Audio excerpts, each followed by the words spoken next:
أنا ما جنبها خرجناها. الاسم يا جدة؟ اسم راز مئكابة. راز مئكابة.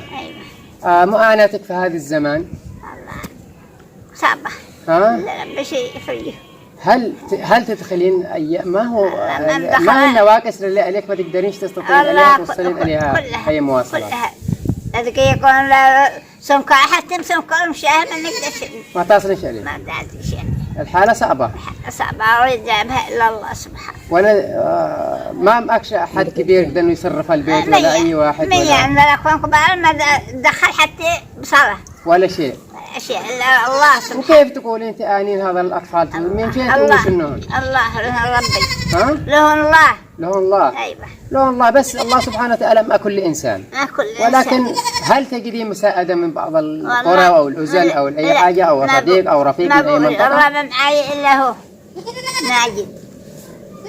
فهذه المرأة تعاني معاناة شديدة، وننشد من كان يريد من هذه المعاناة المرأة ونريد من البرنامج تراحم ألا نظر هذه المرأة. هذه المرأة لا حول ولا قوة لها، لأن هذه المرأة معاناتها معاناة شديدة، ولا صديق ولا رفيق إلا الله سبحانه وتعالى.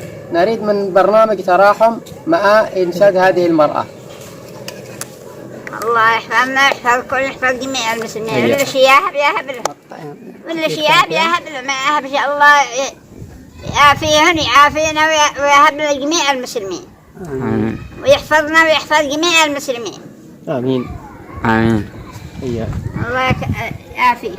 التي تتجاوز العمر 80 سنة وهي مرأة لحالها لا تجد إلا الله سبحانه وتعالى، ولا صديق ولا رفيق إلا الله سبحانه وتعالى، ولا سوى لها إلا الرحمن. نحن الآن نصل إلى منزلها ونشوف من منزل حق هذه المرأة، وهي ماذا معاناتك يا جدة؟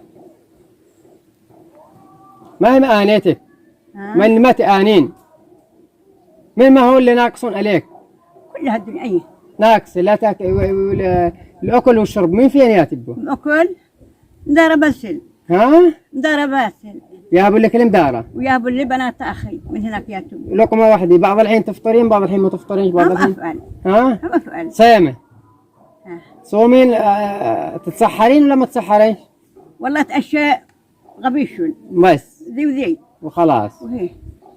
الآن أنت معاناتك معاناة شديدة، ولا صديق ولا رفيق ولما يحصل مطر يقع مطر فين تجيبين؟ والله فيها. هذه الإريش. والله فيها. المطر عليك. والمطر علي ما يطربان. ها؟ ما تربانوا تدفبوا من المطر وتصبحين تقلقاتك بس. أما أحمد الله وأشكره. بس. وكيف حالتك؟ والله ياتي الحالة صعبة. لأنك لما تدخلين في هذا المنزل مطر على راسك والحالة صعبة عليك زيادة. أنا الدنيا. حالات سيئة في هذه الوضع في هذه المنطقة، ونصل إلى حالات كل ما وصلنا إلى حالة فهي حالة عن حالة أسوأ.